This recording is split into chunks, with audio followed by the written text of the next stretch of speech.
Hello all, welcome to the video lecture series of VLSI Technology. The subject code is KEC 053 and here we are in lecture number 33. So in the previous lecture हम लोगों ने finish की थी unit number 4 and the last topic is an implantation. An implantation में हम लोगों ने पढ़ा था what is the apparatus used for that particular an implantation technique. And in the last lecture हम लोगों ने एन इम्प्लांटेशन मैकेनिज्म की बात की थी. मैकेनिज्म के अंदर कि जब हमारा इलेक्ट्रॉन टारगेट पे बम्बारमेंट होता है, इम्प्लांट होता है, तो उससे रिलेटेड हमारी क्या थ्योरी चलती है, लाइक व्हाट एन स्टॉप कैसे होता है, what is the projection range, what is the range distribution, implantation damage, implantation की वजह से क्या डैमेज होता है, उस डैमेज को कैसे हम रिमूव करते हैं, and what is the channelling process. So up to the last lecture हम लोगों ने यूनिट नंबर 4 को कवर अप किया. नाउ फ्रॉम दिस लेक्चर हम लोग बात करने वाले हैं यूनिट नंबर 5. हम लोग स्टार्ट कर रहे हैं यूनिट नंबर 5 और यूनिट नंबर 5 में जैसे कि हम हर यूनिट में ऑलमोस्ट देखते आ रहे हैं दो मेन टॉपिक हैं, तो यहाँ पे भी आपके दो ही मेन टॉपिक हैं. One is the metallisation and the second is packaging. One is metallisation and the second is packaging, जिसमें हम बात करेंगे कि जब हमने पूरा का पूरा आईसी को यहाँ तक बिल्डअप कर लिया मेटलाइजेशन तक, उसके बाद उसे पैकेज करना होता है, पैकेजिंग. तो हम पैकेजिंग की बात करेंगे. So now in this lecture जो हम स्टार्ट करने वाले हैं, हम बात करेंगे मेटलाइजेशन की. What is the concept, concept क्या है, रिक्वायरमेंट क्या, किस मटेरियल की रिक्वायरमेंट है, कैसा होना चाहिए मेटलाइजेशन, कौन से मटेरियल को हमें चूज करना चाहिए for the metallisation and what is its application. So चलिए स्टार्ट करते हैं मेटलाइजेशन. सो अभी तक हमने जो लास्ट पढ़ा था that is our diffusion part या आयन इम्प्लांटेशन पार्ट. तो हमने उस आयन इम्प्लांटेशन की जरूरत कहाँ पड़ती है, हमारे पास सबस्ट्रेट, उस सबस्ट्रेट में मुझे 2n+ रीजन अगर डिफ्यूज कराने हैं then this is called the implantation part और डिफ्यूजन पार्ट. अब फाइनली जब आपका सोर्स और ड्रेन जो रीजन है वो इम्प्लांट हो जाएगा, उसके बाद I need a metal contact कि हम आईसी के अंदर ऐसा नहीं है कि एक कंपोनेंट को हमें दूसरे कंपोनेंट से कनेक्ट करना है. सो उसमें बीच में इंटरकनेक्शन के लिए कौन यूज होता है, इंटरकनेक्शन के लिए जो कंडक्टर यूज होता है, जो वायर यूज होता है, that is basically again a layer of metal, जिसे हम यहाँ पे प्रोसेस को बोलते हैं metallisation. So it is the process by which the components of the ICs are interconnected by aluminum conductor.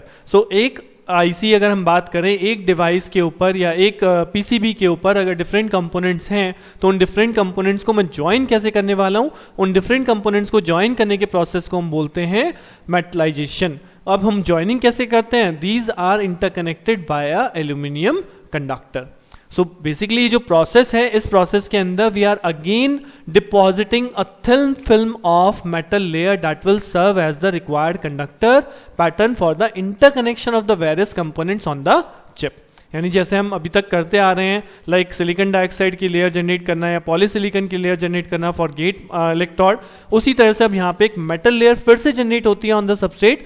सो ये हमारा इंटरकनेक्शन की तरह वर्क करेगा to interconnect the all the devices. So with the help of metallization, we can connect thousands of devices like MOSFET और BJT can be interconnected. आपस में एक IC में जैसा कि हम लोगों ने देखा एक IC में मल्टीपल नंबर ऑफ ट्रांजिस्टर्स, तो उन सभी ट्रांजिस्टर को आपस में इंटरकनेक्ट करने के लिए we use metallization. And the metal film can be formed by the various methods like chemical vapour deposition and physical vapour deposition. तो अगर मैं बात करूं फिर से फिल्म जनरेशन की, तो हमने टॉपिक पूरा का पूरा पढ़ा था फिल्म डिपोजिशन. तो फिल्म डिपोजिशन के जो मेथड हैं that is PVD, physical vapour deposition, जिसमें आप लोगों को अगर याद हो तो हमने पढ़ा था vacuum deposition and sputtering process. ठीक है, एंड देन उसके बाद हम लोगों ने केमिकल वेपर डिपोजिशन देखा था, atmospheric pressure chemical vapour deposition था, और भी दो तरह के हमारे केमिकल वेपर डिपोजिशन हैं. सो फिल्म डिपोजिशन के जो मेथड यूज होते हैं वही हमारा मेटलाइजेशन के लिए भी यूज होते हैं. सो आपके सिलेबस में जो मेंशन है, इसके आगे मेटलाइजेशन के आगे physical vapour deposition and sputtering, vacuum deposition and sputtering, तो वो सेम मेथड जो हम पहले ही डिस्कस कर चुके हैं फिल्म डिपोजिशन में, वही मेथड आपको यहाँ पे डिस्कस करने हैं. वहां पे हमने पॉलीसिलिकॉन के लिए पढ़ा है, या आप ये कह सकते हैं सिलिकॉन डाइऑक्साइड के लिए या सिलिकॉन नाइट्राइड के लिए. यहाँ पे वही सेम चीज आपकी मेटलाइजेशन के लिए भी वही मेथड यूटिलाइज होंगे. ओके, सो नाउ अब आपको क्लियर हो गया होगा कि मेटलाइजेशन प्रोसेस क्या है. एक thin layer of metal layer को जनरेट करने के प्रोसेस को हम यहाँ पे बोल रहे हैं मेटलाइजेशन। और मेटलाइजेशन किसके थ्रू होगा? That is physical vapour deposition like vacuum deposition और स्पटरिंग के थ्रू या फिर केमिकल वेपर डिपोजिशन के थ्रू आपका मेटलाइजेशन प्रोसेस परफॉर्म किया जाता है। Now what are the basic requirements for the metallization process? तो मेटलाइजेशन अगर करना है तो क्या रिक्वायरमेंट होनी चाहिए, यानी जो मेटल लेयर हम जनरेट कर रहे हैं उसकी क्या रिक्वायरमेंट होनी चाहिए? तो सबसे पहली चीज लो रेजिस्टिविटी, यानी कि हाई कंडक्टिविटी हो जाएगा, बिकॉज जो आपका कंडक्टिविटी और रेजिस्टिविटी होता है वो एक दूसरे के इन्वर्सली प्रोपोर्शनल होता है। तो लो रेजिस्टिव मींस वो करंट को कम अपोज करेगा तो उतना ही ज्यादा आपका इलेक्ट्रॉन मूवमेंट होगा, आपको उतनी अच्छी कंडक्टिविटी मिलेगी। Second thing, mechanically stable. Mechanically stable होना चाहिए आपका जो आपने लेयर को जनरेट किया है, that will be mechanically stable. ऐसा नहीं है कोई चीज उस पर गिरी और वहां से ब्रेक हो जाए। Smooth surface, basically surface does not have any contamination, आपके सरफेस के ऊपर कोई भी मतलब इम्प्योरिटी नहीं होनी चाहिए, जिसको हम बोल रहे हैं यहाँ पे smooth surface. Good life time, यानी कि गुड लाइफ टाइम का मतलब है कि आईसी के ऊपर आपका जो ऐसा नहीं है कि after some time that aluminium conducting layer will become damage और समथिंग एल्स, तो उसका लाइफ टाइम हमको गुड रखना है ताकि हमें उतना ही लंबे टाइम के लिए कंडक्शन मिल सके। Then should not contaminate wafer, आपके जो एल्यूमिनियम लेयर है जो हम यहाँ पे जनरेट करने जा रहे हैं मेटल लेयर, वो आपके सबस्ट्रेट को या वेफर को किसी भी तरह से प्रॉब्लम में नहीं लाना चाहिए, कोई भी उसमें प्रॉब्लम क्रिएट नहीं होनी चाहिए due to that metal layer. And should be stable towards high temperature, कि अगर हम टेम्परेचर को राइज करते हैं तब मेटल लेयर अपने आप को स्टेबल रहना चाहिए, उसमें ऐसा नहीं है कि वो मेटल लेयर वहां से ब्रेक हो रही है at the higher temperature. So these are the common requirements or you can say some of the requirement of this metal layer, जिसे हम यहाँ पे बोल रहे हैं metallization requirement.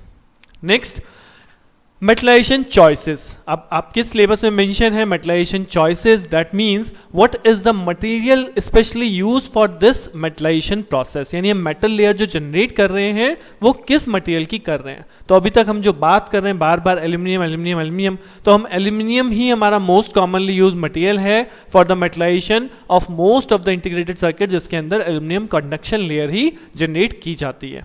Why? Because aluminum offers a great advantages. What are the advantages? Like good conductivity है, conductivity higher है, easy to deposit है, and then resistance high है। मतलब वेफर के रेस्पेक्ट में अगर हम बात करें तो रेजिस्टेंस उसका हाई है, यानी वेफर को अच्छे से पकड़ कह सकते हो आप कि उस वो वेफर पे अच्छे से डेवलप हो जाती है। That is the basic advantages of our metallization of our aluminium conductor.